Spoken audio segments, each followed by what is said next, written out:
participantes, bom dia, palestrantes, bom dia para as pessoas que vão nos assistir daqui a um tempo, talvez amanhã. Estamos hoje aqui para realizar o sexto e último evento do nosso projeto Elas e Eles Assuntos Econômicos. Eu sou Graça Barcos, estou na coordenação da Comissão Corecon SP Mulheres, que ficou responsável pela organização deste projeto. Nesse último encontro, eu vou passar para vocês uma simples visão do que nós aprendemos aqui, do que nós conversamos. Nós começamos no dia 8, explicando para vocês sobre orçamento público, e continuamos depois falando sobre plano plurianual. Também debatemos o tema consciência econômica, muito importante, e falamos sobre a teoria monetarista da moeda moderna. Também conversamos um assunto importantíssimo da época, que é o empreendedorismo, numa época de pandemia e que nós temos esse desemprego muito grande. E estamos hoje finalizando o nosso evento para falar com vocês que eu acho que está na cabeça da maioria das pessoas, mercado de trabalho, as evidências agora nessa pandemia. Nós tivemos, completando hoje, 9 horas de gravação de palestras para a sociedade, promovido aqui pelo Conselho Regional de Economia. Esse trabalho é um trabalho árduo. Nós levamos praticamente em todo esse projeto de planejamento 2 meses. Por isso que nós estamos sempre falando sobre o planejamento, para que ele se realizasse. Nós temos conosco aqui 20 economistas, entre as pessoas que estão se apresentando, que fizeram a abertura, que fizeram o encerramento, palestrantes, moderadores e o pessoal de apoio, economistas que não estão aparecendo, mas que estão conosco nessa organização. Tivemos também o apoio da assessoria de imprensa, com 4 servidores, o jornalista e mais 3 servidores, que inclusive o Douglas está aqui olhando para você agora, tá? A quem nós agradecemos muito esse apoio. O objetivo, como vocês sabem desde o início, foi deixar uma mensagem, não usando economias para a sociedade, poder ter um norte em 2021. Essa foi a razão que nós pensamos, um trabalho voluntário feito com muito carinho e atenção. Quero também deixar bem claro para vocês, nós não somos profissionais da comunicação, nós somos economistas. Então, leve em consideração a nossa fala, deixando mais em segundo plano a parte do formato da apresentação, porque o nosso objetivo é porque nós somos economistas. Eu quero agradecer toda essa atenção, ficar à disposição de vocês, desejar que vocês tenham um Natal de paz, abraçando a crença que vocês acreditam. Tenham 2021 com coragem, determinação, olhando para frente. Não sabemos se vai ser um ano mais fácil ou não, a pandemia continua, vocês continuam cuidando da saúde e cuidando das finanças, porque sem o controle financeiro, vocês terão também consequência na área da saúde. É o meu agradecimento e o meu desejo que vocês sejam muito felizes. Eu vou passar agora a moderadora desse evento, a professora Vivian Esther de Souza, que vai apresentar nossos palestrantes. Ela vai apresentar o professor Fernando Antunes Maciel, que já é antigo conhecido de vocês nas publicações de análises econômicas lá no nosso site, da página do Corecon SP Mulheres. E a doutora Celina Ramalho, que todos conhecem por suas apresentações nas mídias, na televisão, no rádio, é nosso cientista que colabora muito conosco. Tivemos a honra e a felicidade de trazer junto a nós a classe dos estudantes de economia. Temos aqui representando a Uninove, os alunos cedidos pela coordenação, escolhidos por seu desempenho, a Larissa e o Felipe, que irão juntamente com a moderadora Vivian, realizar as perguntas, os questionamentos e participar e contar um pouco sobre a vida deles como estudante. Assim nós fechamos o ciclo. Nós temos conosco o vice-presidente Pedro Afonso Gomes, que nos deu a honra de acompanhar, de dar apoio em todo esse projeto e hoje fazer toda a finalização do projeto em nome da presidência, a quem nós agradecemos muito. Eu acho que é o que eu teria para falar para vocês no momento. Estou feliz, chegamos até agora e vamos tentar no ano que vem trazer mais informações, chegar até vocês explicando, temos que cuidar da economia sim, Temos que fazer economia na nossa casa, na nossa empresa e também colaborar com o próximo dentro do possível. Meus agradecimentos e até uma próxima. Sejam felizes. Muito obrigada. Passo a palavra agora para a professora Vivian Esther de Souza. Professora, é com você. Obrigada. Obrigada, Graça. Bom dia a todos. É um grande prazer participar dessa live, dessa última live do ciclo de palestras da Comissão das Mulheres Economistas. A gente teve várias oportunidades de acompanhar outros encontros, alguns deles eu acompanhei todos praticamente, acho que acompanhei todos, eu até participei também, né? Então, agora como mediadora, moderadora aqui dessa live, eu vou primeiro agradecer a presença de todos, a Graça já comentou um pouco dos nossos participantes aqui. Antes de eu passar, então, para a gente falar mais sobre eles, comentar um pouquinho, falar um pouquinho para quem não me conhece, eu sou a Vivian Esther de Souza, professora, participante aqui, membro da Comissão das Mulheres Economistas, e tenho aí trabalhado bastante na área acadêmica, como professora de economia na Universidade Católica de Santos, aqui na Baixada Santista, Unisantos. Trabalho também como coordenadora do curso de gestão empresarial da FATEC Praia Grande. Nisso tudo, eu já estou aí há uns quase 20 anos no ensino superior. E a minha formação é economia, com especialização em economia internacional e mestrado em economia das organizações pela Universidade de São Paulo. E aí, dentro desse trabalho, eu tenho tentado, junto com o Conselho Regional de Economia, como delegada municipal, né, levar um pouco da nossa classe, da nossa representatividade na região da Baixada Santista.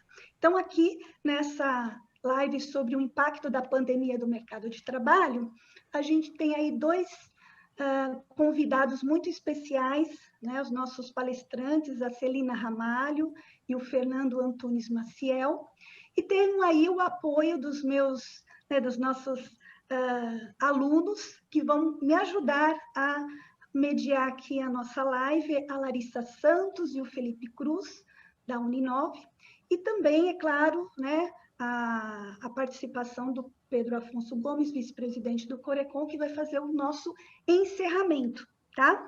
Então, antes de a gente ir para os trabalhos, efetivamente, vou falar um pouquinho, então, dos nossos palestrantes, tá?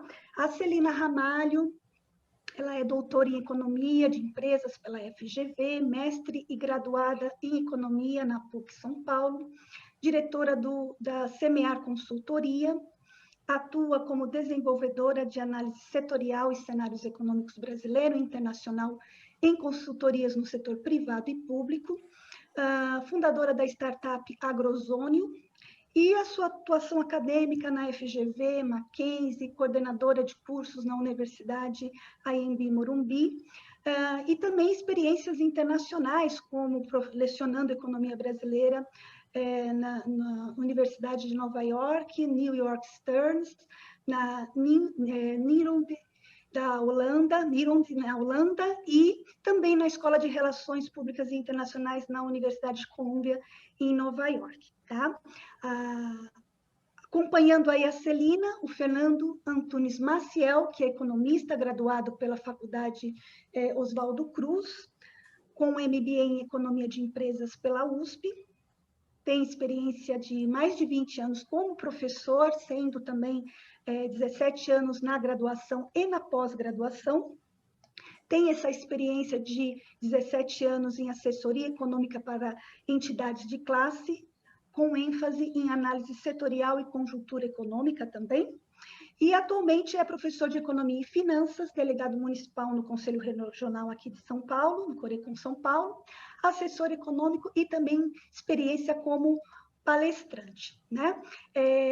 Então, obrigado aí pela presença dos nossos palestrantes e vou também pedir aí a apresentação dos nossos universitários, a Larissa e o Felipe. Larissa, pode se apresentar para a gente quer te conhecer um pouquinho mais? Olá, bom dia a todos. Eu sou a Larissa Bena Santos, tenho 24 anos e atualmente estou no último ano de economia. Eu participo desde o primeiro ano da faculdade de algumas competições de economia pela Universidade 9 de Julho. Todos os anos nós ficamos no pódio entre os 3 primeiros e fomos representar o estado de São Paulo nas nacionais. O curso de economia tem me dado grande abertura de conhecimentos, portas foram abertas, conheci alguns outros estados, outros estudantes de economia, e cada vez mais venho me empenhando para participar desse mundo e não deixar morrer essa mensagem importante que o economista tem no mercado de trabalho. Obrigada, Larissa, parabéns aí pela sua apresentação, representando as meninas, né, as mulheres. Agora vamos para eles, o Felipe. Felipe, pode se apresentar para nós? Primeiramente, uma honra estar aqui junto com essas pessoas ilustres, né? Já estou concluindo minha faculdade, né? Já está aí no finalzinho. Tenho 21 anos, tá? Também atuei como a Larissa, né? Em muitas gincanas, em muitos projetos acadêmicos, porque a economia envolve tudo, né? Como um todo. Não só as ciências econômicas, né? Envolve o mundo e não pode morrer, né? Não pode deixar esse arcabouço de informações que é muito avastado para nós, deixar somente para alguns, né? Tem que ser propagado para o mundo inteiro, né? Então, é uma honra desde já e muito obrigado. Tenho só que agradecer mesmo a Graça, a professora Vivian, tudo bem? Muito Ok, obrigado. Felipe. Obrigado, parabéns também pela sua apresentação. A gente vai, então, dar continuidade aos trabalhos conforme a gente organizou essa live. Lembrando, então, que os palestrantes, a Celina e o Fernando, cada um terá em torno aí de 15 minutos para fazer a sua exposição, tá? Findado isso, a gente parte aí para algumas perguntas, um debate, para a gente poder refletir sobre esse tema tão importante da pandemia e do mercado de trabalho. Então, agora eu vou passar a palavra para a nossa palestrante, começar com as damas, né? A Celina Ramalho. Celina, a palavra está com você.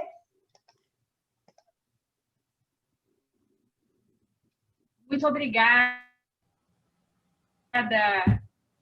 pelo convite, muito obrigada a todos. E é um prazer, uma honra muito grande ter a oportunidade dessa fala, né? Endossando aí os esforços graças da professora Vivian nessa frente aí das mulheres economistas. A presença dos estudantes é sempre muito bem-vinda.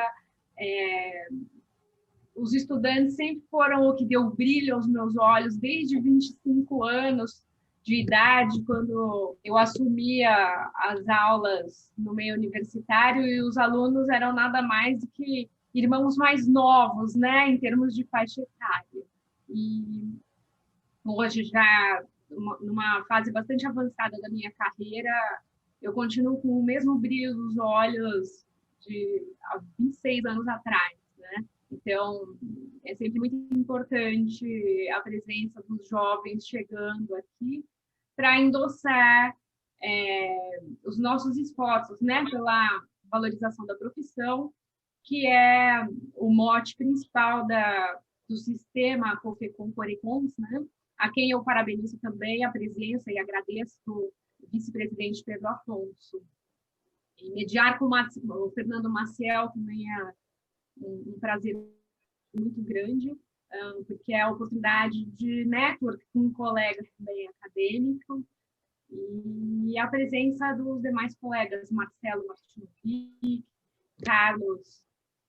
Carlinhos, nosso querido Carlinhos, que são as pessoas da minha geração, de quando eu cheguei para as entidades dos economistas há 16 anos. Muito obrigada pela presença de todos. Bom, falar do mercado de trabalho nesse tempo de pandemia é um assunto absolutamente relevante nesse momento, porque acomete diretamente a questão do bem-estar social da nossa sociedade, né? Eu acho que já foi claramente marcado o problema da pandemia, é uma situação aí que acomete a humanidade a nível centenário, se formos pensar em cronologia de problemas profundos da humanidade, né? Se compara à gripe espanhola de 1914, e literalmente assim, um momento em que o mundo para a humanidade para pensar um problema tão crônico que acomete todas as sociedades, todos os países, a humanidade, para ser mais objetiva. Na ocasião em que foi decretado o estado de pandemia pela Organização Mundial da Saúde, foi na primeira quinzena do mês de março, agora de 2020, eu fiquei absolutamente alinhada com essa situação por conta do meu tema de dissertação do mestrado e da minha tese de doutorado terem sido em economia da saúde, e a última pandemia mais profunda a que tínhamos tido referência em economia da saúde tinha sido o evento da AIDS, nos meados dos anos 80. Mas a forma como o coronavírus acomete a situação de saúde é sem precedentes, né? E requer literalmente a devida atenção e o mundo parar. Dessa decorrência, a economia absolutamente estagnada em coisa de 15 dias para o Brasil, um mês para pensarmos as Américas, e em 2 meses estava paralisada a economia mundial.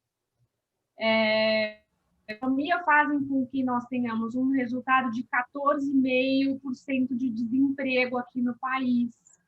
Ou seja, cada 10 brasileiros, em atividade de trabalho, 1,5 brasileiro está deslocado da atividade laboral e com um acometimento bastante crônico de um outro parâmetro do capital humano, né, além do parâmetro de conhecimento, que é o nível educacional da sociedade.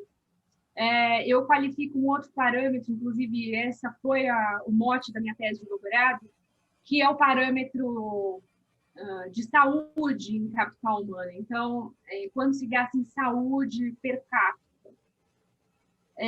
Eu já gostaria de destacar aqui a grande relevância e importância do SUS. Inclusive, agora, pela manhã, eu estava fazendo a revisão de um texto com um grupo de médicos, em que, na parte política de saúde do país, o SUS nos atende o seu propósito perfeitamente bem. A questão dos recursos é uma outra questão, né? Mas a estrutura do SUS, desde a nossa Constituição Federal e a sua Constituição propriamente dita no início dos anos 90, é fundamental. Eu acho que o problema da pandemia no Brasil teria sido muito mais crônico e grave se a gente não tivéssemos uma estrutura universalizante da saúde no país como o SUS, depois a Anvisa, a Agência Nacional de Saúde, portanto, todo o organograma da nossa distribuição dos recursos de saúde no país. A problemática toda, então, está sobre o seguinte: para esta análise de curto prazo, nós temos essa paralisação geral e um problema de bem-estar social absolutamente crítico. Aí vale nós temperarmos e azeitarmos essa análise com a questão keynesiana, né? O John Keynes, eu nunca me esqueço o primeiro contato com o John Keynes na minha formação, na graduação, quando entre macroeconomia e história do pensamento econômico, o professor Roberto Troster colocava-se a reflexão de Keynes acerca do papel do Estado na economia. O Keynes era uma pessoa absolutamente da análise do capitalismo, inclusive um praticante do capitalismo, né? Ele era um grande investidor, mas colocava a questão do Estado na economia, é importante, é fundamental. E ali eu observava o seguinte, é tão importante, tão fundamental, principalmente para o momento da economia brasileira, aquela época de inflação galopante, mais de 100% ao mês, e com as diferenças sociais tão aberrantes já naquela época, que inclusive havia me motivado muito para ir para o curso de economia. Então, eu acho que o Keynes, para mim, o Keynes nunca morreu, né, enquanto teoria, enquanto o legado que ele deixou, e principalmente nesse momento, ele precisa estar muito assim no nosso propósito de análise dessa situação atual, o papel do Estado na economia.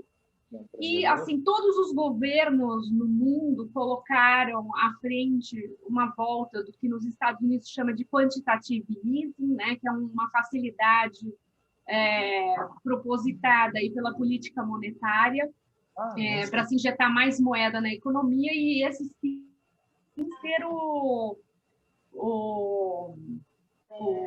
a mola propulsora de um momento, principalmente de pandemia. Então, é muito acertada, né, essa questão de lançar o orçamento de guerra, como o governo fez na ocasião, e hoje o presidente do Banco Central, Roberto Campos Neto, reporta para o Congresso Nacional todos os meses a edição de moeda em orçamento de guerra para cumprir a política monetária e o estímulo monetário e fiscal chegarem a camada social menos favorecida, seja por uma condição que já vinha ou uma condição de perda de emprego nesse momento. Um segundo autor que eu gosto muito, também classicamente, tradicionalmente, encontrá-los num autor mais moderno dos nossos tempos, que é o Paul Krugman,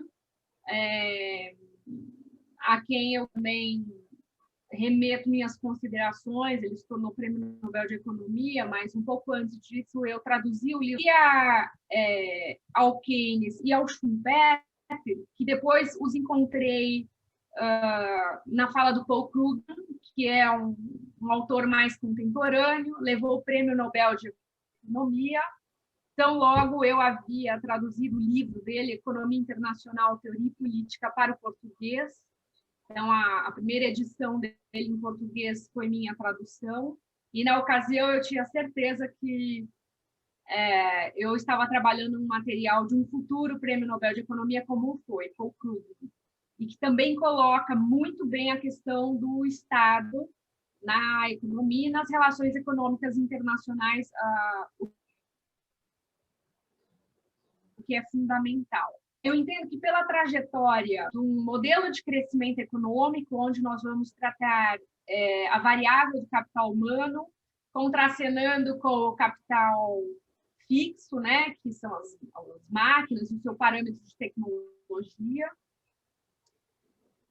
resgatando o papel do Estado e o Schumpeter para considerarmos a questão empreendedora, que inclusive foi colocada na live de terça-feira, a questão do empreendedorismo como uma nova saída. Eu entendo que para a questão estrutural, a problemática toda dos 14,5% de desemprego possa vir no médio e longo prazo a remeter a uma questão estrutural, e aí é o problema que nós precisamos resolver. Independentemente da pandemia, vinha uma tendência de novas tecnologias, as tecnologias disruptivas, e, portanto, a estrutura do processo produtivo passa a se dar de outra forma. A tecnologia digital e a internet das coisas, né? A internet das coisas, leia-se as coisas que se materializam, né? Se materializou semana passada a minha encomenda pela internet de um presente de Natal para minha neta, e a internet das coisas trouxe a coisa material tangível para a portaria do meu prédio hoje, quando chegou o presente de Natal da minha neta, né? Então, a internet das coisas é nós tangenciarmos a informação que nós trocamos. Fiz a encomenda, fiz o pagamento, não tangenciei nada e o produto chegou à minha casa.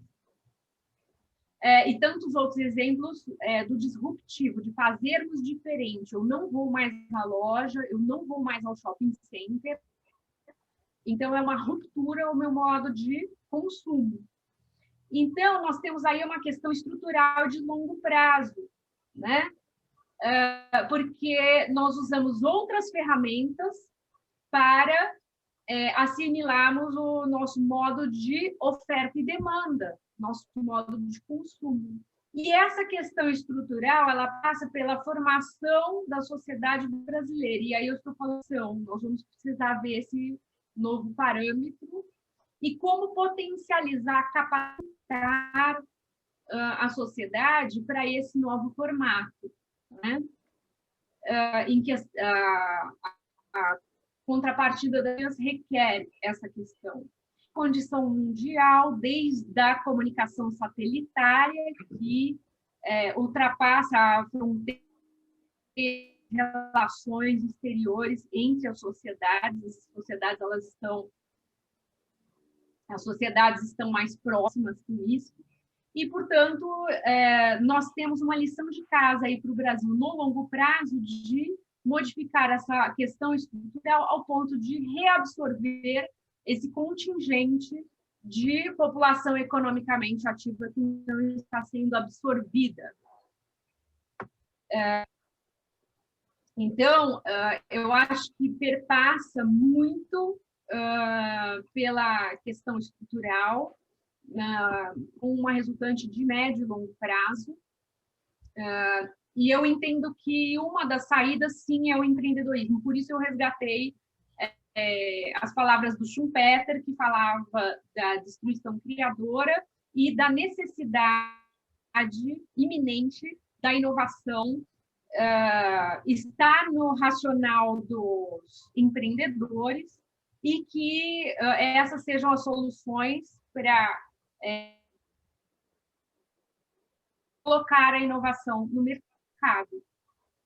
Então, eu entendo fortemente que e eu acho que bastante nessa direção, eu vejo inclusive os jovens se formando, o próprio sistema educacional já prevê o empreendedorismo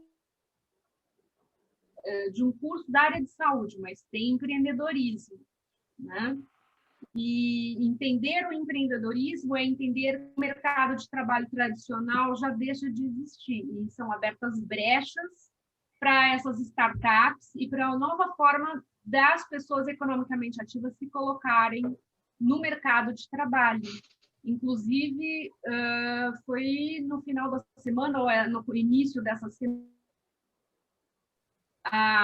o aceite pelo Congresso Nacional a lei das startups, que já coloca umas premissas aí de valores, inclusive de resultados de renda de novos negócios, com requisitos legais facilitadores. E elas estão chegando, estão sendo adquiridas pelas grandes corporações, né? Então, é um Banco Itaú, um dos bancos tradicionais e sólidos do país, que compra startups para trazer as tecnologias de transferência de informação e resolver o seu problema, que é do parâmetro tecnológico, né? Essa semana, a FAPESP estava comemorando que um grupo de empreendedores foi financiado pela FAPESP, criou uma nova tecnologia de um equipamento de qual engenharia ele resolvia, mas a WEG comprou essa startup. A WEG hoje é uma das empresas queridinhas da Bolsa de Valores, porque ela tem uma grande valorização por conta da corrida tecnológica que ela se coloca. Né, de nós pensarmos o auxílio emergencial de R$600, da liberação de fundo de garantia para ajuda a esses trabalhadores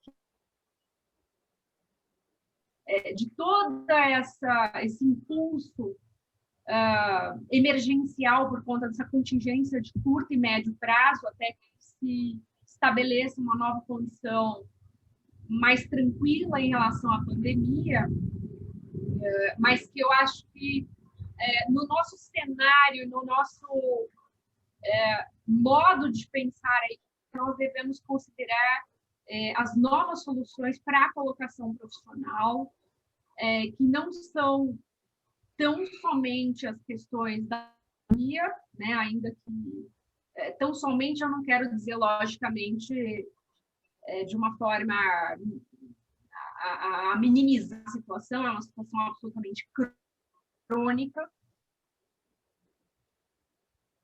entregar a solução da questão estrutural, né? Então, retornando à minha conclusão, a questão não é tão somente de curto prazo, mas a questão de longo prazo para nós economistas precisa estar no âmbito estrutural, de como é que nós vamos estabelecer esse mercado, essa oportunidade de atividade laboral da nossa população economicamente ativa para absorver, porque é fator de produção.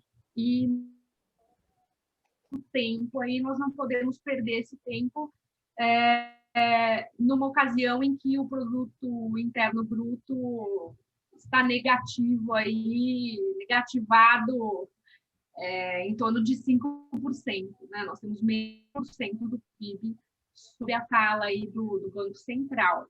Então, são essas as minhas considerações e eu agradeço mais uma vez a oportunidade. Celina, obrigada aí pela sua exposição, parabéns. É um tema bastante complexo, pouco tempo para você poder explanar tudo, mas eu acho que já deu uma boa ideia, né, da complexidade desse problema e desse desafio, né? Um cenário de pandemia e gerar emprego numa situação em que o PIB está em queda e a recuperação ela vai se dar por onde, né? E como fazer com que ela aconteça, né? Eu vou, então, agora passar para o Fernando, o nosso outro palestrante. Fernando, a palavra está com você, pode continuar a sua exposição. Continuar não, apresentar agora a sua exposição. Bom dia a todos. É um prazer estar participando aqui dessa live. O convite da Comissão Mulheres, essa iniciativa que é importantíssima nos dias de hoje, já que estamos todos em isolamento, pelo menos eu estou em isolamento, em quarentena, então é uma oportunidade importantíssima. Gostaria de agradecer também a receptividade que eu tive na Comissão Mulheres, aí na pessoa da Graça, estendendo às demais pessoas, fazer um bem-vindo ao Felipe e à Larissa, que logo serão companheiros nossos aí de profissão, estendendo aos demais alunos que estão participando da live, demais estudantes. Também para algum possível aluno ou ex-aluno que eu tenha tido o prazer de conviver, que também está assistindo essa live. Isso é importantíssimo. Agora, falando especificamente, então, o mercado de trabalho, o emprego, ele é algo importantíssimo em qualquer sociedade. E na nossa realidade também. Então, o pós-pandemia, ele vai tentar refletir o que essa necessidade vai estar buscando. Então, infelizmente, hoje, nós não conseguimos ter emprego para toda essa população que está procurando. Então, como a professora Celina, ela comentou, nós temos um desemprego na casa de 14%, que representa 14 milhões de pessoas. Então, essas pessoas, elas também estão tentando ter uma renda, elas estão tentando procurar o seu emprego. No pós-pandemia, nós teremos que absorver todo esse contingente no mercado de trabalho. Agora, quais serão as características básicas, no meu ponto de vista, que serão necessárias para poder absorver todo esse contingente? O primeiro é o crescimento econômico. A atividade econômica, ela está praticamente estagnada. Quando se fala de índice, de indicador, a realidade, ela sempre fala muito mais alto. Então, nós temos um crescimento negativo de 4%, de 5%, nada mais é do que o reflexo de todas essas pessoas também procurando emprego. Então, o primeiro ponto é a chave. A atividade econômica, ela deve retornar, porque nós temos crescimento de 1% nos últimos 3 anos, e esse contingente não conseguiu diminuir. Era 12% de desemprego. O ano passado aumentou para 13%. Esse ano já é 14%. Então, sem atividade econômica aquecida, infelizmente, não será possível. Para as empresas, o que nós almejamos e sempre todos buscam é um emprego com maior qualidade. As empresas também estão sofrendo os impactos da pandemia. Com isso, o lado financeiro é muito afetado. Normalmente, as despesas financeiras das empresas, elas tendem a aumentar em momento de crise. Elas buscam financiamento. Essa busca do financiamento encarece o capital. Então, a empresa também ela deve retornar para aqueles empregos de maior qualidade. É o que todos nós esperamos.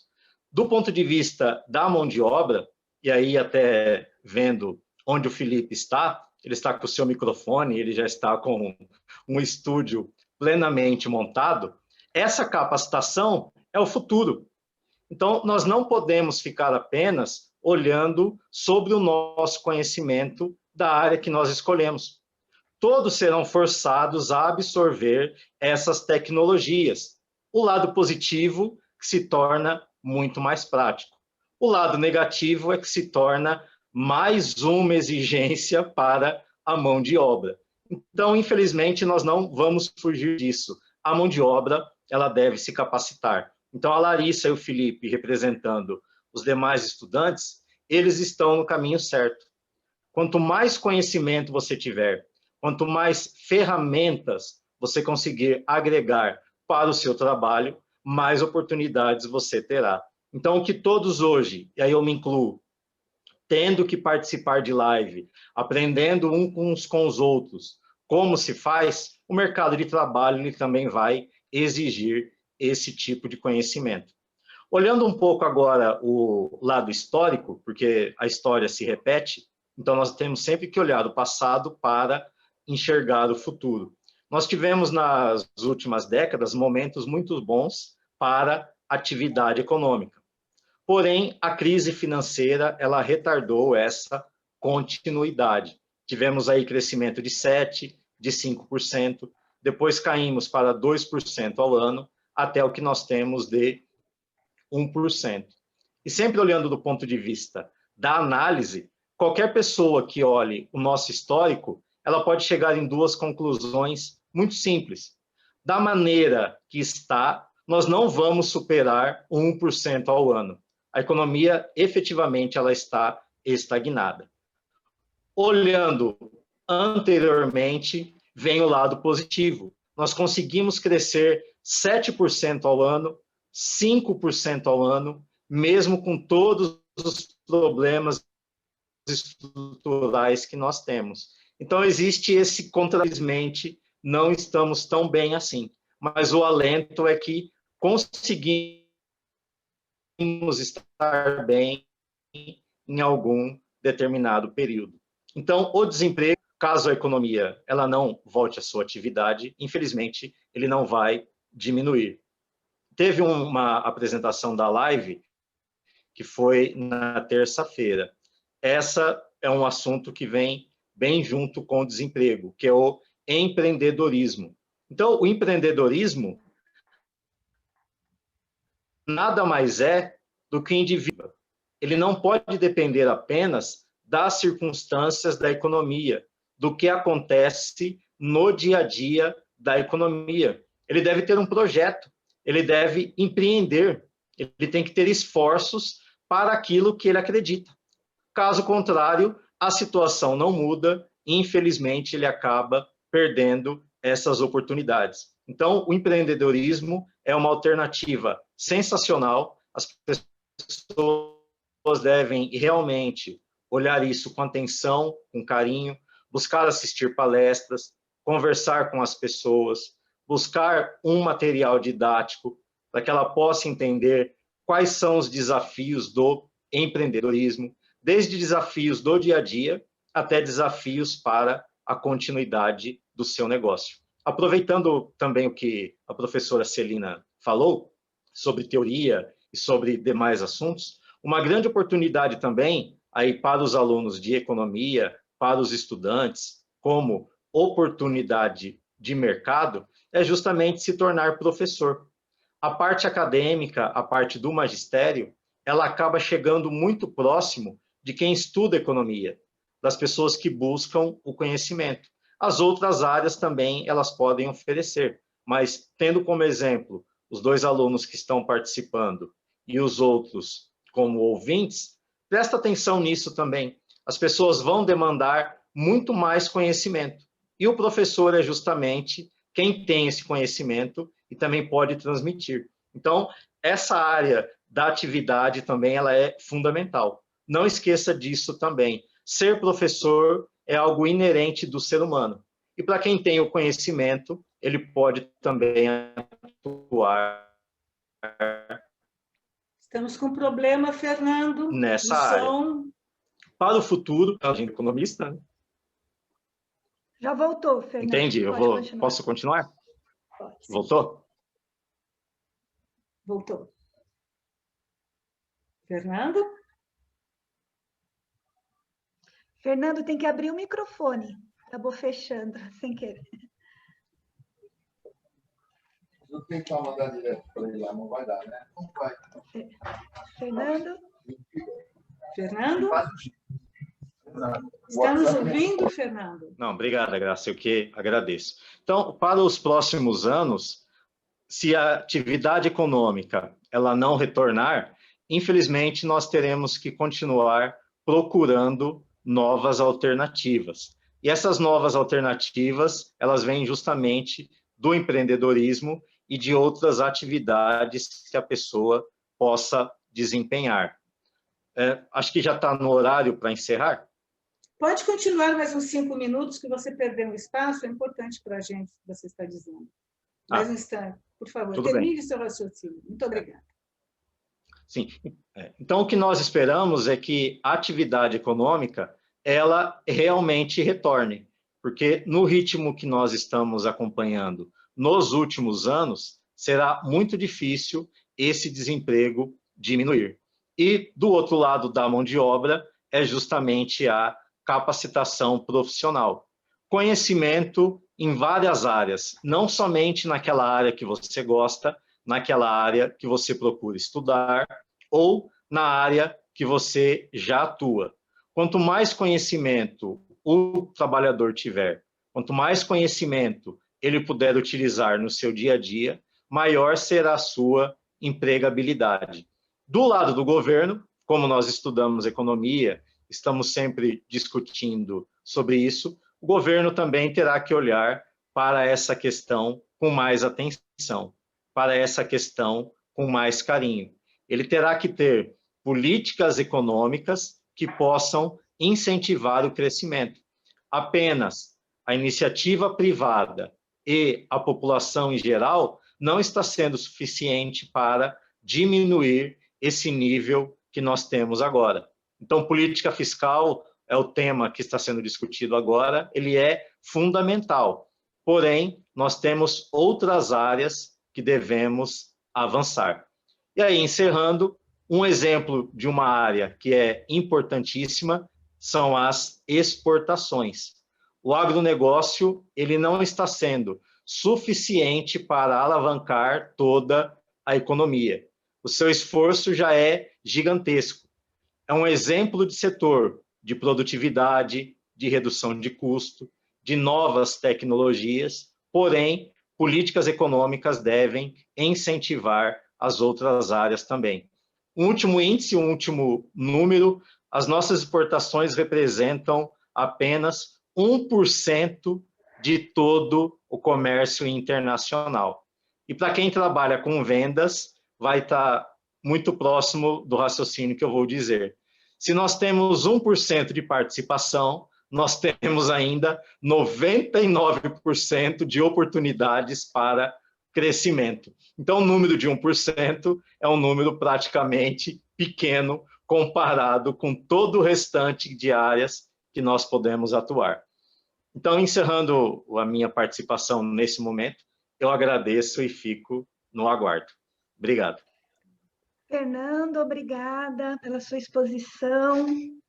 Eu acho que complementou bem, né, a primeira parte da Celina, e aí você tratou de pontos bem pontuais da questão do mercado de trabalho, da nossa taxa de desemprego, e tudo linkado com a questão das políticas econômicas, de como fazer a economia retomar, né? Só complementando a parte aí de comércio exterior, né? Eu sempre falo isso para os meus alunos, dessa pequena participação, e muitos nem imaginam, porque vê tanta Brasil exportando tanto e dá a impressão que a gente teria uma participação muito maior. Mas aí entra a questão também da competitividade e do setor industrial. É justamente isso que você falou, um esgotamento do setor agro, e a gente precisa de outros setores também competindo aí no mercado internacional. Então, continuando, né, seguindo então para agora as nossas perguntas, né, eu vou passar aqui a participação dos nossos alunos, que já prepararam algumas perguntas para vocês, tá? Começando com a Larissa. Larissa tem 2 perguntas para passar, e aí vocês respondem brevemente, assim, para a gente poder passar para as outras perguntas também. Larissa, você está aí? Sim. Bem, nós temos 2 perguntas aqui para os convidados. A primeira é: concluí a minha graduação em Economia agora em 2020. Qual sua sugestão para ingressar no mercado de trabalho após a pandemia no meu primeiro emprego? E a segunda é: quais os aprendizados da pandemia para o mercado de trabalho? Quem começa? Celina, você quer comentar?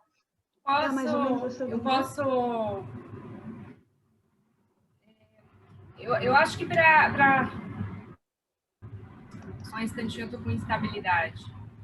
Eu tenho instabilidade, que agora ficou melhor. Eu acho que para essas 2 perguntas, o comentário é o seguinte: eu acho que nós precisamos estar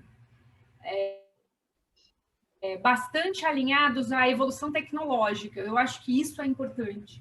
Então, a minha família Ramalho é de engenheiros, né?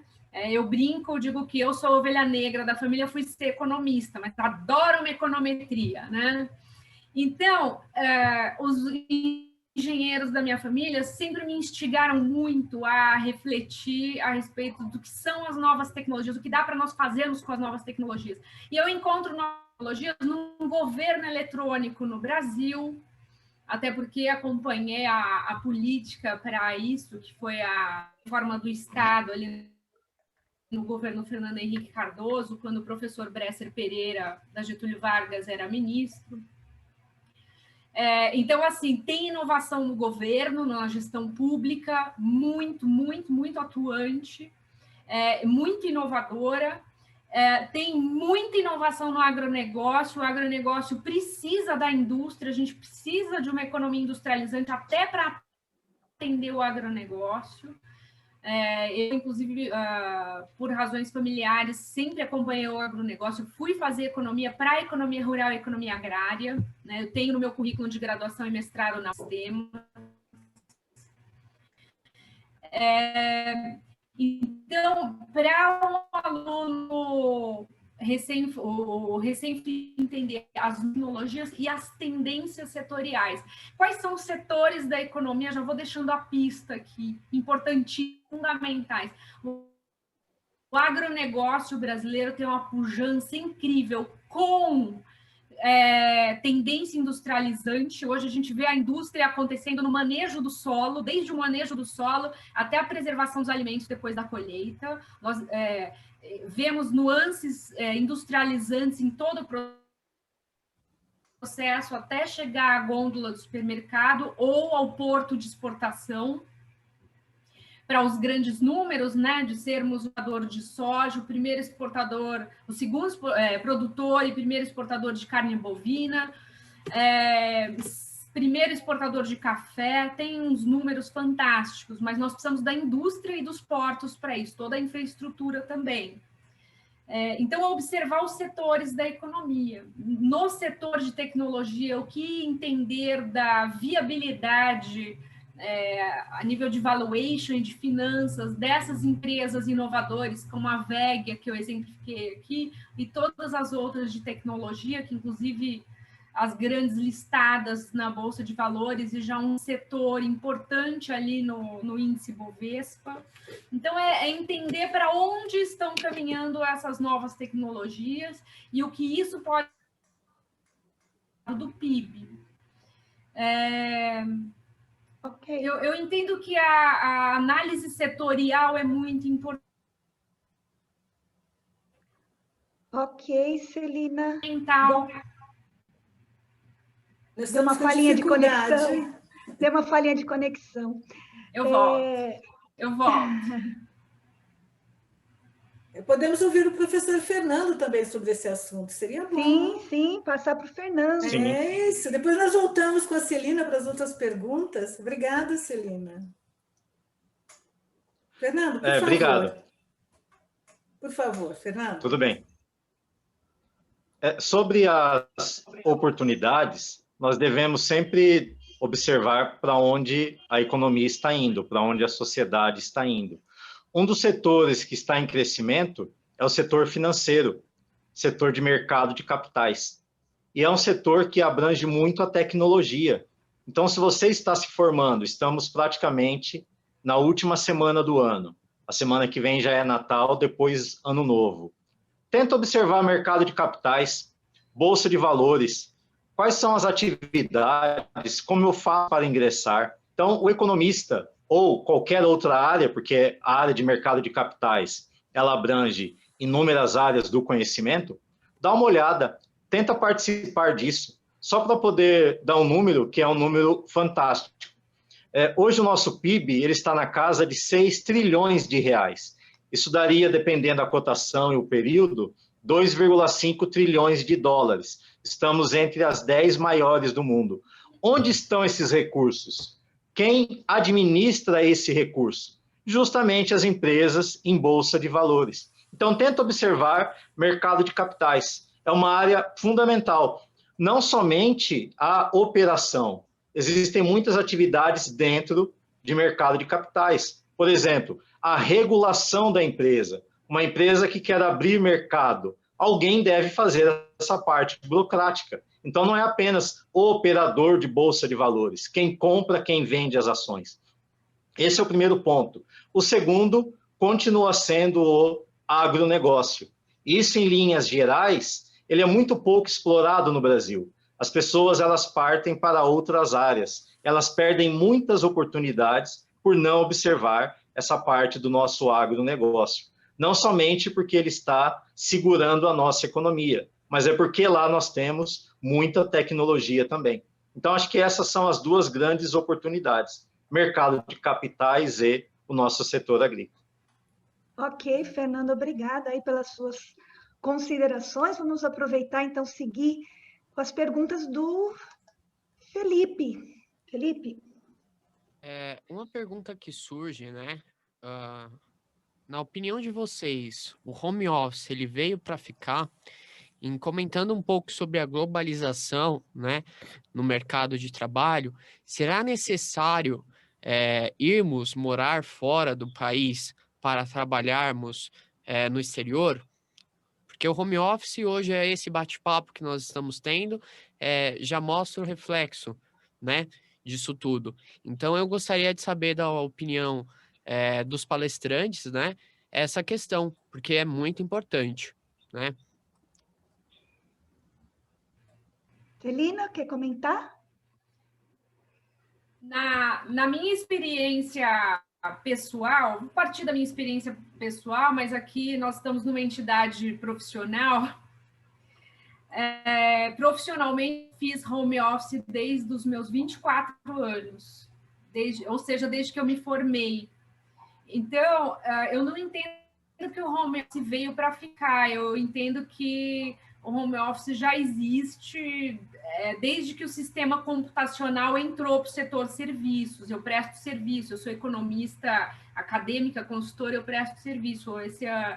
o meu mote de trabalho, né? Não é trabalho braçal, né? Não é trabalho físico. Eu tive home office sempre que possível, eu suprimi meu traslado para um ambiente de trabalho. Então, ambiente de trabalho na minha casa sempre foi. Então, assim, o home office já existia. Agora sim ele foi introduzido pela circunstância, né? E aí sim, eu acho que ele fica, né? Eu acho que está muito mais abrangente e até a própria estrutura de trabalho modificou. Então, aqui na cidade de São Paulo e nas capitais, enfim, eu acho que em todas as cidades do país, o setor imobiliário para imóveis comerciais modificou completamente. Então, as lajes corporativas hoje estão absolutamente ociosas e o escritório ele está distribuído entre as casas das pessoas. Essa é uma situação estrutural e que mais que comprova que fica, né? E aí eu gostaria de engatar aqui só também para responder uma outra pergunta, né? O Carlinhos pergunta se a recuperação da economia em V, né? Eu acho que nós estamos bem no limite inferior do V ali, né? No ponto de inflexão do V, né?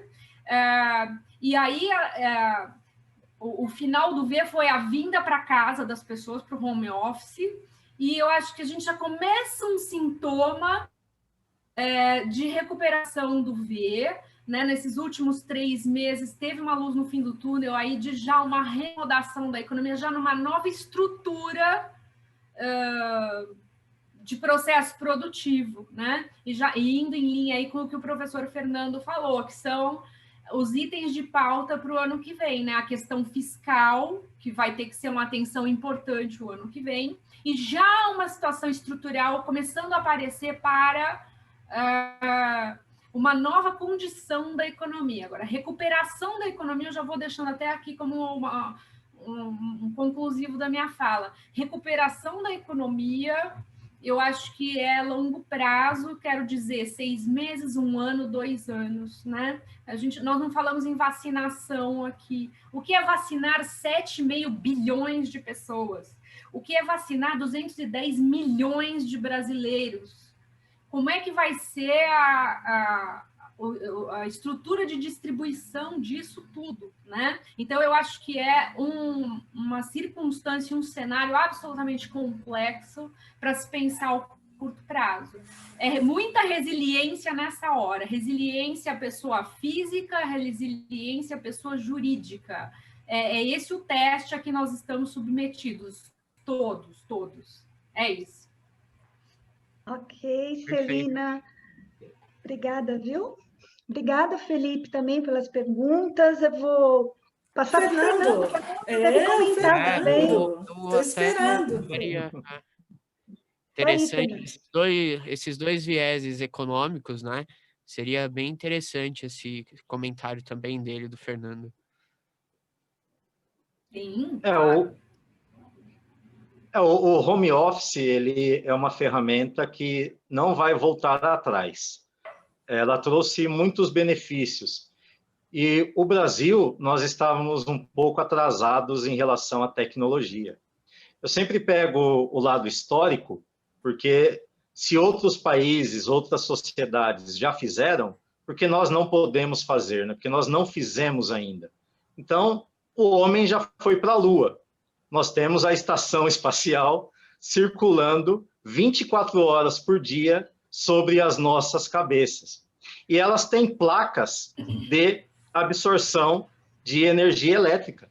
E nós não temos ainda aqui essas placas nas nossas casas. Então, imagina, o astronauta ele está circulando 24 horas por dia e ele tem essa alimentação de energia, essa fonte de energia. E nós não temos ainda nas nossas casas. Então, essas questões, com a pandemia, no meu ponto de vista, foi a seguinte situação. Nós estamos parados e não dá mais para ficarmos assim.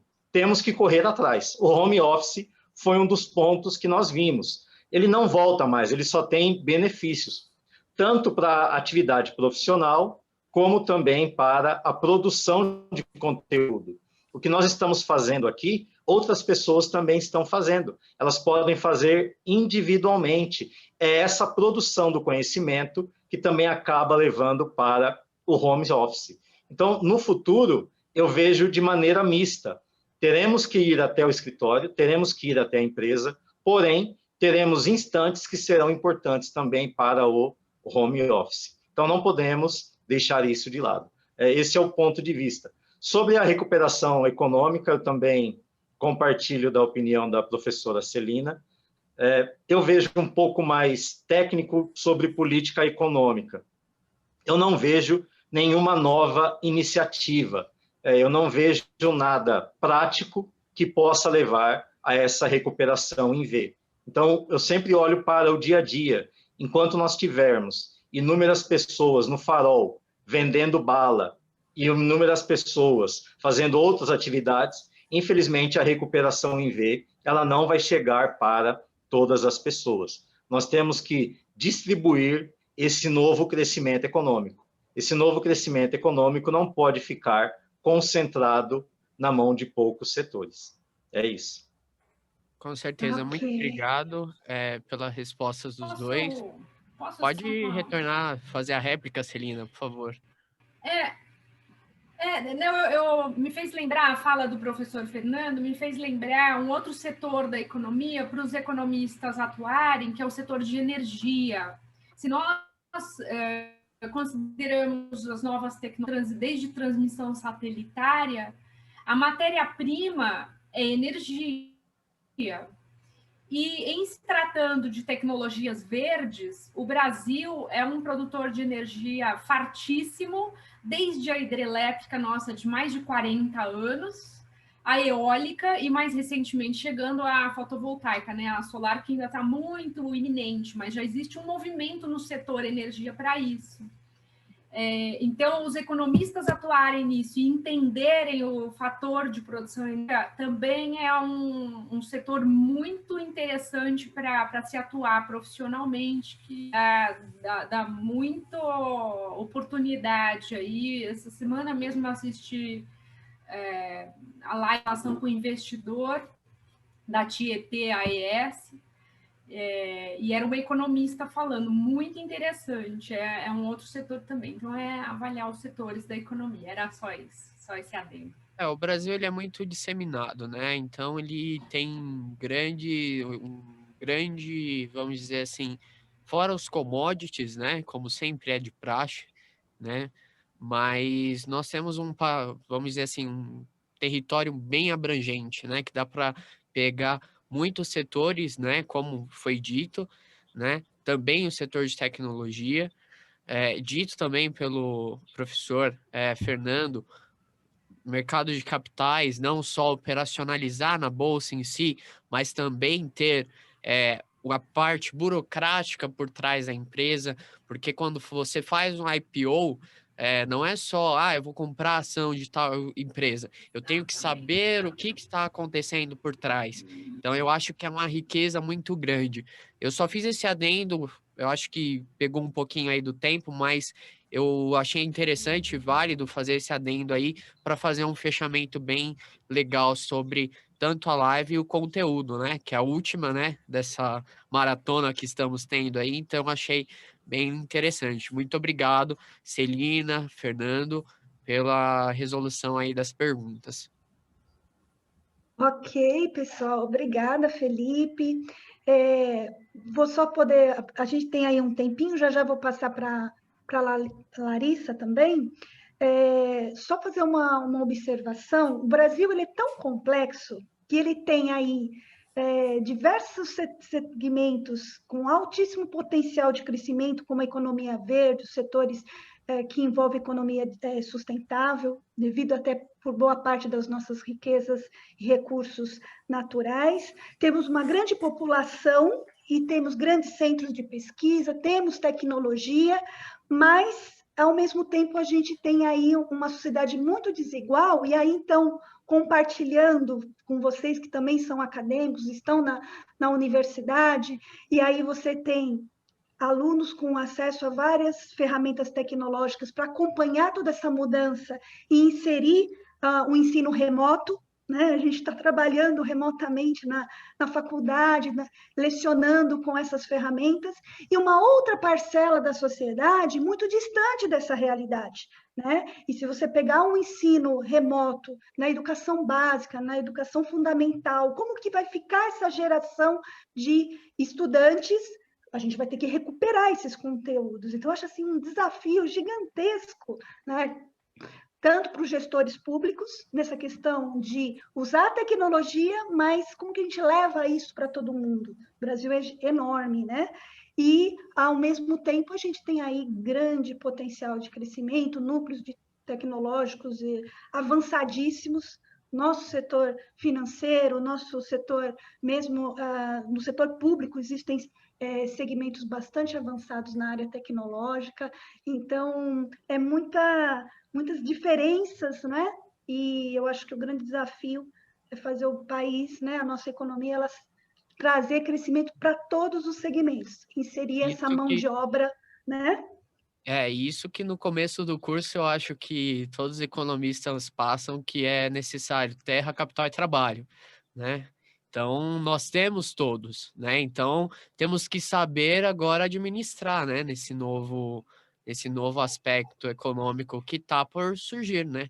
Ainda temos a crise sanitária, tem países ainda que já fizeram lockdown de novo e estão agora fazendo uma reestruturação e, né, o Brasil como um país emergente mais para periférico, junto com a América Latina como um todo, né?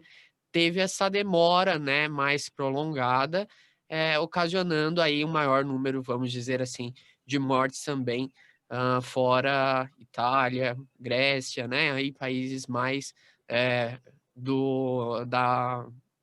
da Europa. Então, eu acho que isso também impactou bastante também, né, a crise sanitária que nós estamos vivendo globalmente, né? Isso aí. Larissa, você quer fazer algum comentário? Ficou alguma pergunta que você também queria falar para os nossos palestrantes? Ou você já quer partir para a apresentação aí do nosso vice-presidente? Antes, eu tenho sim umas perguntinhas. Eu já imaginei. Bem, a pergunta é para os dois. Se ninguém quiser responder, eu entendo, mas eu vou jogar essa bucha aí para vocês. A primeira pergunta é sobre os desalentados. Vocês acreditam que pós-pandemia o índice de desalentados tende a subir ou a descer? E a segunda, a profissão do economista agora pós-pandemia vai ficar badalada? As pessoas vão querer mais conversar com a gente? E aí, Celina, quer começar? Vamos lá. Dos Pode desalentados, a questão dos desalentados é uma questão clássica na sociedade brasileira, de países do Brasil, a própria formação econômica do Brasil, né? Agora no centenário do Celso Furtado falou na grande preocupação que motivou ele a ter o brilhantismo aí do nosso economista de referência, o Celso Furtado. Simplesmente inaceitável a questão dos desalentados, né? Eu venho de estudos, né, ali do período das guerras mundiais. Então, eu acho que uma condição muito no modo de produção capitalista, mas continua sendo inaceitável desde quando eu escolhi o vestibular de economia como minha profissão, né, de economista. E sobre a profissão de economista, sempre, que é uma ciência social, o homem é um ser socializante e nós precisamos da organização micro e macro. Então, eu não tenho a menor sombra de dúvida de que a profissão do economista, a nossa ação, sim, ela vai se modificando sistematicamente. Nós precisamos nos atualizar, até porque se trata de uma ciência, mas que haverá ocupações ad eternum, sem dúvida, enquanto nós estivermos em sociedade, ou seja, uma questão humana. Ok, Celina. Fernando, tem aí um minutinho para falar? Eu falo rapidinho. Sobre a parte dos desalentados, nesse perfil do desemprego, eu acredito que teremos mudanças apenas daqui a 2 anos, que é quando volta o período eleitoral. Então, resgatando novamente no tempo, nós tivemos desemprego de 15%, foi em 2002. Foi justamente nesse ano que a população optou pela mudança de governo. O próximo governo, ele trabalhou a questão do emprego e o desemprego diminuiu. E hoje eu vejo justamente esse cenário. Daqui a 2 anos, essa pressão ela vai se intensificar. E algumas ações econômicas elas serão pontuais para poder resolver o problema do desemprego. Falando sobre o que a professora disse, né, sobre resiliência, eu acho que a resiliência para o desemprego, para quem está desempregado, eu acredito que ele não tem mais. Em algum momento, teremos iniciativas para que a atividade econômica retorne e esse nível caia. Sobre o aspecto econômico, eu acredito que as pessoas podem se interessar mesmo, porque o que aconteceu comigo antes de ingressar na faculdade foi justamente isso. Eu via os assuntos de economia e eu ficava intrigado. Então, não fui eu que escolhi a economia, foi a economia que me escolheu. Eu via os termos e eu queria entender. Eu via os resultados, a porcentagem, eu queria entender o que era aquilo, de onde veio aquele número, como que se faz a conta. Então, acredito que hoje, com a internet e com as lives, isso vai mexer com as pessoas também. Elas vão se sentir tocadas e sempre do ponto de vista do benefício. Então, nós tivemos aí lives sobre finanças pessoais, falando sobre consumo consciente, que foi a participação da economista Letícia. Então, esse benefício pode tocar a pessoa. Então, o benefício de você entender um pouco mais sobre economia pode tocar as pessoas também. Então, acredito que isso é extremamente positivo. Ok.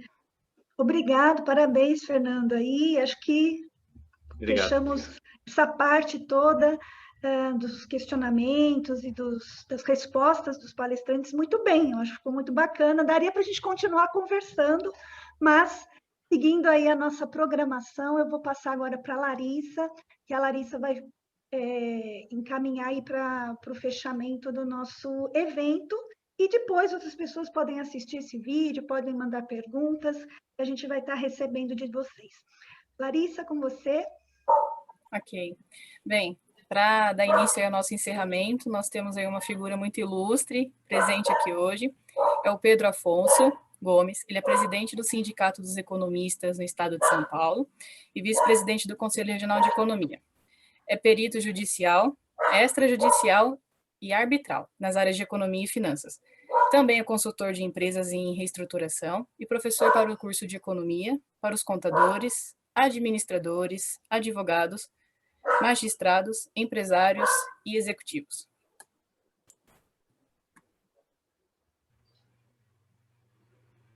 Minha vez já, Larissa, posso falar? Claro. Obrigado a vocês. Eu já cumprimentei a maioria antes de se iniciar. Cumprimentos que eu não cumprimentei ainda. Meu amigo José Dutra Vieira Sobrinho, estou vendo que ele entrou um pouco depois, mas quero saudá-lo também. Além dos demais que estão aí. Na figura do Dutra, cumprimento a todos e a todas. E aí nós temos a seguinte questão. Eu estou aqui representando o plenário do Corecon São Paulo e o presidente Barsi, e também a diretoria, os 24 membros da diretoria do Sindicato dos Economistas, do qual eu sou presidente. Isso dá uma grande responsabilidade, porque nas nossas mãos não está a vida dos economistas, mas está uma boa parte da vida dos economistas. Sem as entidades de classe, ou as entidades de classe não trabalhando em favor do profissional e do estudante, nós temos aí um problema sério com relação à continuidade da própria profissão e digo mais, a sociedade brasileira perde.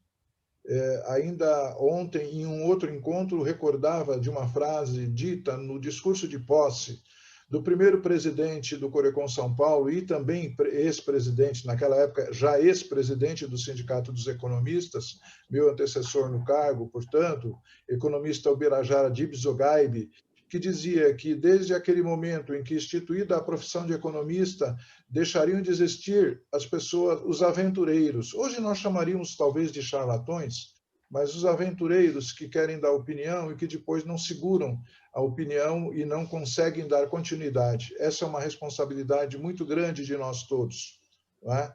Eu acho que é muito interessante que a gente tenha conseguido, num ano de pandemia, ter tantas iniciativas como o Corecon São Paulo teve este ano.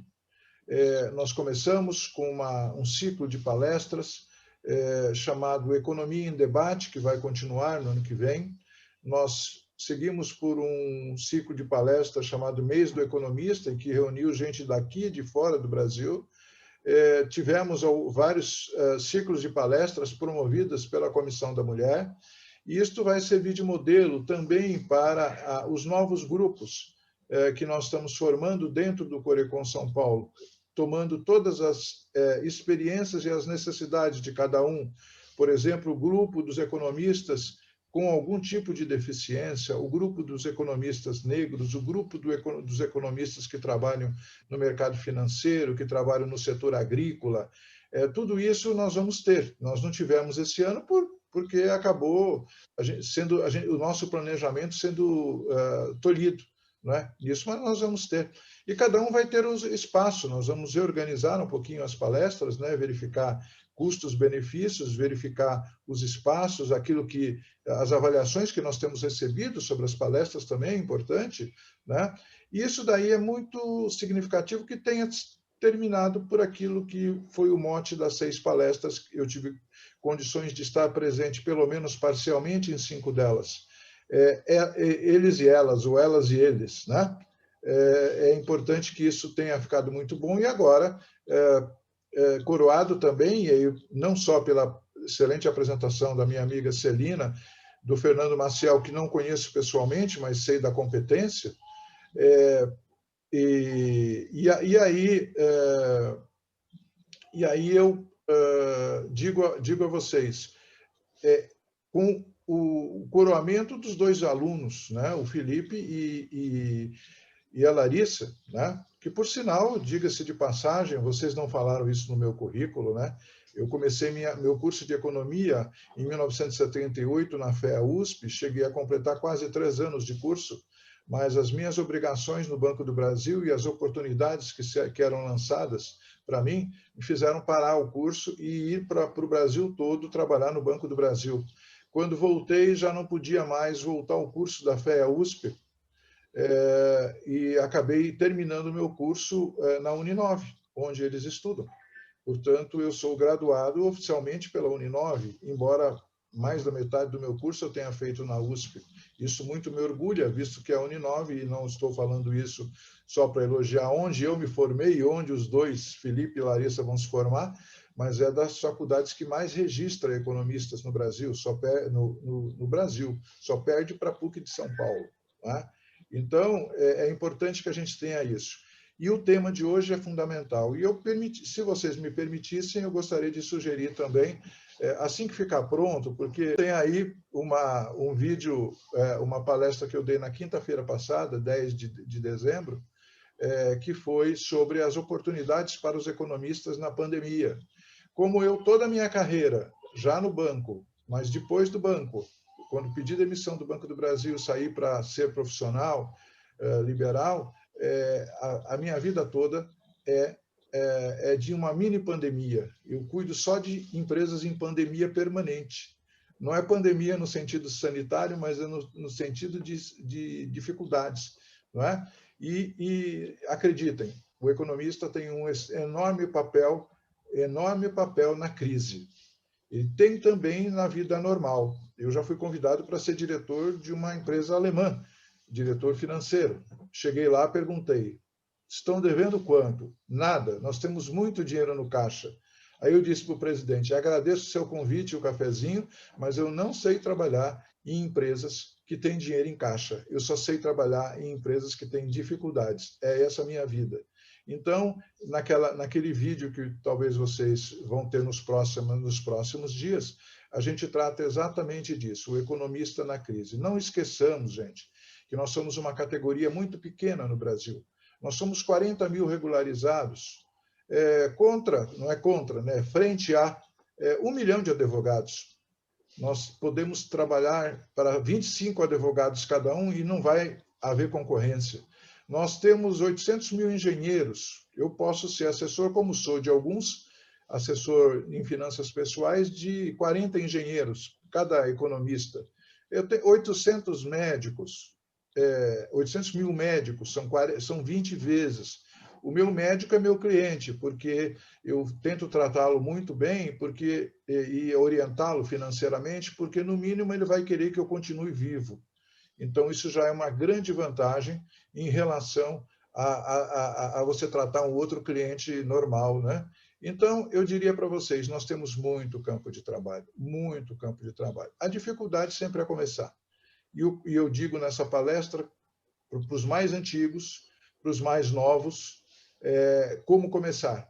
Não digo que tenho todas as receitas, eu digo que a gente tem como começar, né? Pouco importa se você tem 80 anos, se você tem 20 anos. O importante é a sua competência, a sua dedicação. E, a partir daí, você consegue fazer. O meu aluno de curso de perícia, o mais antigo, tinha 82 anos quando fez o curso. Hoje, aos 87, segue uma carreira de perito. Claro que não com muitas atividades, que também não quer, né? Mas é assim, gente. Vamos adiante, a nossa carreira é muito bonita, a nossa atividade profissional é essencial para a sociedade brasileira e agora falando na globalização também, para a economia mundial e nacional, e todos aqueles que são mais sofridos com essa crise, que são mais atingidos pela crise, que vão à tendência até da fome, esperam de todos aqueles que não são tão sofridos como nós, a ajuda. E nós temos esta obrigação. Quer seja como eu, que sempre estudei em faculdades, em escolas públicas, quer aqueles que estudaram em escolas particulares. Todas as pessoas têm um dever com a sociedade e com a população, especialmente com quem mais precisa. Eu acho que é isso que faz a diferença da nossa profissão. Nós não somos leitores de planilha, nós não somos quem manipula a calculadora, nós não somos quem faz grandes teses. Podemos fazer, não há problema nenhum nisso, mas nós vamos mudar a vida das pessoas para o melhor. Muito obrigado. Obrigada, Pedro. Parabéns aí pela explanação. Fechou com chave de ouro e fechamos com pontualidade também, né? 12:30. Graça, quer fazer suas últimas considerações? E aí, mais uma vez, gente, muito obrigada pela participação de todos vocês. Meus amigos, estamos terminando este ano. Este é o nosso último evento público. Continuaremos mais um pouquinho na parte interna. Eu agradeço a todos, desejo felicidade. Vamos abrir a tela aí, vamos mostrar os rostos, vamos tirar uma foto e desejar um Feliz Natal, um feliz 2021 para todo mundo. Obrigada, pessoal. Agradeço de coração. Juntos vamos levantar o Brasil de novo. Muito obrigada a todos. Um abraço. Tchau. Abra a tela. Vamos tirar um sprint. Olha, estou ficando informatizada, pessoal. Estou aprendendo, professor Pedro Afonso, aos poucos. Obrigada, Fernando. Obrigada, Celina. Obrigado a todos. Obrigado. Obrigada, Felipe, Larissa, Vivian, todo mundo que está aí. Oi? Valeu, Obrigado. pessoal. Foi ótimo. Foi uma delícia, viu? Brevemente, nós chegaremos no século XXI, viu, Graça? Mas vai ser meio difícil, professor. Está difícil. Estou lutando aqui. Está difícil. Mas o Felipe e a Larissa vão nos ajudar. Um abraço. Beleza. Tchau, tchau. Um abraço. Tchau. Tchau, Celina. Até a próxima. A todos. Fernando, salve! Tchau, Salve a todos! Tchau. Abraços!